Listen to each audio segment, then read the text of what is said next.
মহানবী সাল্লাল্লাহু আলাইহি ওয়াসাল্লাম এর মৃত্যুসজ্জায় জিবরাইল ও মালাকুল মাউতের আগমন। আসসালামু আলাইকুম ওয়া রাহমাতুল্লাহ।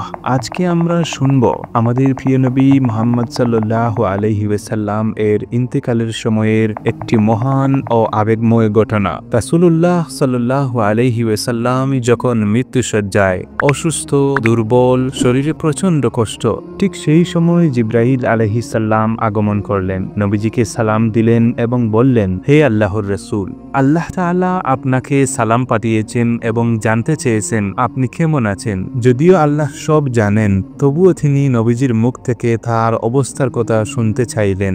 রাসূল সাল্লাল্লাহু আলাইহি ওয়াসাল্লাম উত্তর দিলেন, আমি কষ্টে আছি, খুবই অসুস্থ। এবার জিবরাইল আলাইহিস সালাম বললেন, ইয়া রাসূলুল্লাহ সাল্লাল্লাহু আলাইহি ওয়াসাল্লাম, আজ আমার সঙ্গে একজন নতুন ফেরেশতা এসেছে। তিনি কখনো কারো কাছে আসার আগে অনুমতি চাননি এবং ভবিষ্যতেও চাইবেন না, কিন্তু আজ তিনি আপনার কাছে আসার জন্য অনুমতি চাচ্ছেন। সেই ফেরেশতা ছিলেন মালাকুল মাউত, মৃত্যুদূত।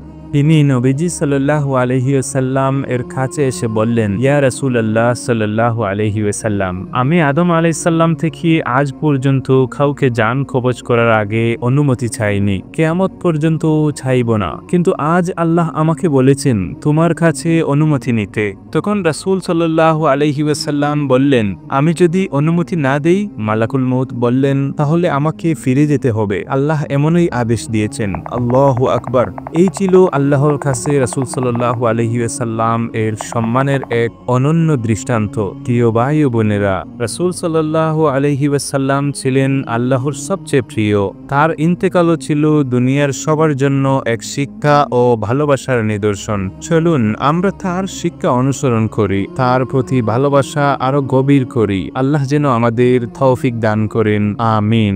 ভিডিওটি ভালো লাগলে অবশ্যই বন্ধুদের মাঝে শেয়ার করবেন এবং একটি লাইক দিয়ে চ্যানেলটি সাবস্ক্রাইব করবেন।